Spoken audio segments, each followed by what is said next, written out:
এই ডিমগুলো ফুটবে 2-1 দিনের মধ্যেই, সবাই দোয়া করবেন।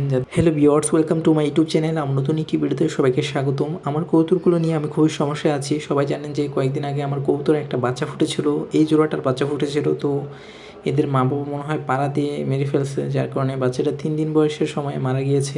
এরপর এতে ডিম পাড়া হাঁড়ির মধ্যে আমি ছানার ছোটো একটা টুকরা কেটে দিয়েছি, যাতে পরবর্তীতে ডিম পারলে ডিমটা যাতে না ফেটে যায়। কারণ অন্যান্য সময় যখন এরকম ছালা অথবা কাপড়ের টুকরো দিইনি, তখন ডিম পাড়ার পর ওরা মারামারি করে একটা ডিম ফাটিয়ে ফেলছে। তো এই কবুতর জোড়াটা এরকম ওই দিনকার প্রচুর মারামারি করেছিল, তো একটা ডিম ফাটিয়ে ফেলছিল। আর অন্য একটা ডিম আছে। তো এই যে এই ডিমটা, তো এই ডিমটার বয়স 17 দিন হয়ে গিয়েছে। এটা ফুটবে কি না আল্লাহ জানে। কারণ আমি যখন দেখেছিলাম একটা ডিম ফাটিয়ে ফেলছে, তখন সাথে সাথে ওই ডিমটা পরিষ্কার করে এই ডিমটা একটু ক্লিন করে দিয়েছি। কারণ এটার পাশে একটু ওই ডিমটার তরল পদার্থ লেগেছিল।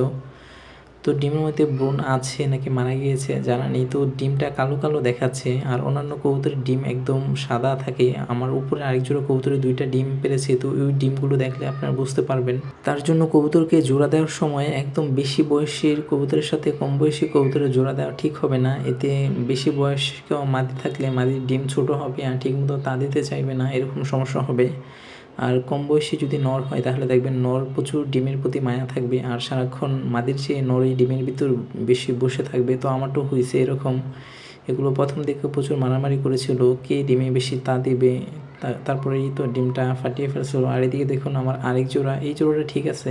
এদের নটার বয়স 1 মাস বেশি আর মাদিটার 1 মাস কম। তো 1 মাসে এরকম সমস্যা নেই, 6 মাস 7 মাস এরকম কম বয়সী নর মাদি জোড়া দিলে কোনো সমস্যা হবে না। তো দেখুন এদের ডিমগুলো কিন্তু একদম সাদা, মানে ডিমগুলো একদম ফ্রেশ আর ডিমগুলো ভালো আছে দেখলেই দেখা যায়।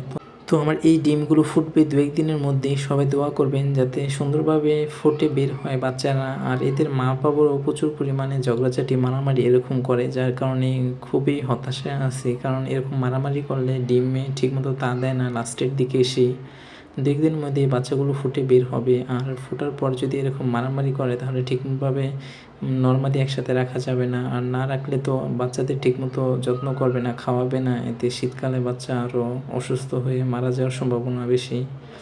তো সবগুলো কবুতরই আমার প্রচুর মারামারি করে। আর কবুতরের কাছে বেশি যাওয়াটা ঠিক হবে না। আমি আর কবুতরের কাছে যাব না আর তেমনটা ভিডিও করব না। কারণ এই ডিমের কাছে গেলে কবুতররা অনেকটা এগ্রেসিভ হয়ে যায় আর প্রচুর পরিমাণে মারামারি করে এরপর থেকেই।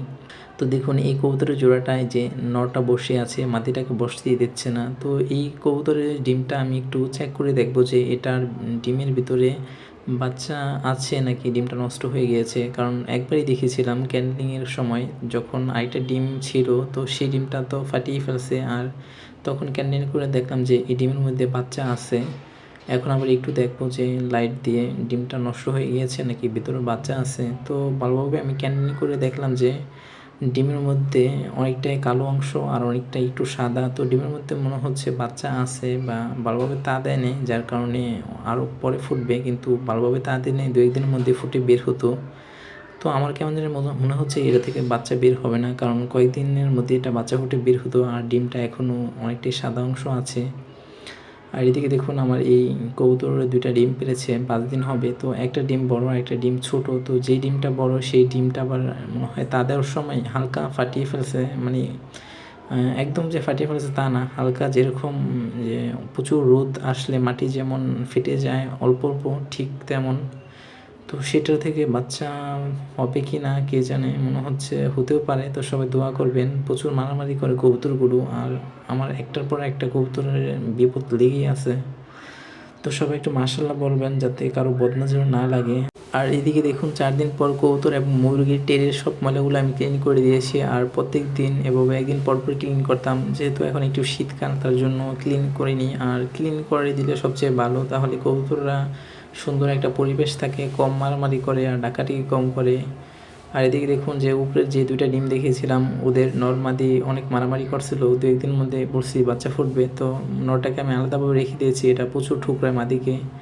এখন আমি দেশি মুরগিটাকে হালকা গরম ভাতের সাথে কালো জিরা আছে, কালো জিরা মেখে দিব যাতে এটা ঠান্ডাটা একদম ভালো হয়ে যায়। তো একটু পরিমাণ কালো জিরা নিলাম। আর ওইদিকে কুসুম গরম ভাত নিলাম, ভাতটা হালকা গরম আছে। আর এরকম খাবারটা দেশি মুরগি খেতে পছন্দ করে, কিন্তু কালো জিরা মাখলে তেমন পছন্দ করে না। এরপর কালো জিরা দিয়ে ভালোভাবে মেখে মুরগিটাকে আমি খেতে দেবো, কারণ মুরগিটা সকালবেলা আমি অল্প পরিমাণ খাবার দিয়েছিলাম। আর সকালবেলা তো ভাত থাকে না, নাস্তা থাকে, তো সেগুলো দেয়নি। মুরগিকে সকালবেলা গম এবং ভুট্টা ভাঙা দিয়েছিলাম, অল্প পরিমাণ খেয়েছে। আর এখন এই গরম ভাতটার সাথে কালো জিরা মেখে এটার সামনে দেবো, দেখবো কেমন খায়। মনে হচ্ছে তেমনটা খাবে না, কারণ এটা তো এরকম খাবার খেয়ে অভ্যস্ত নয়।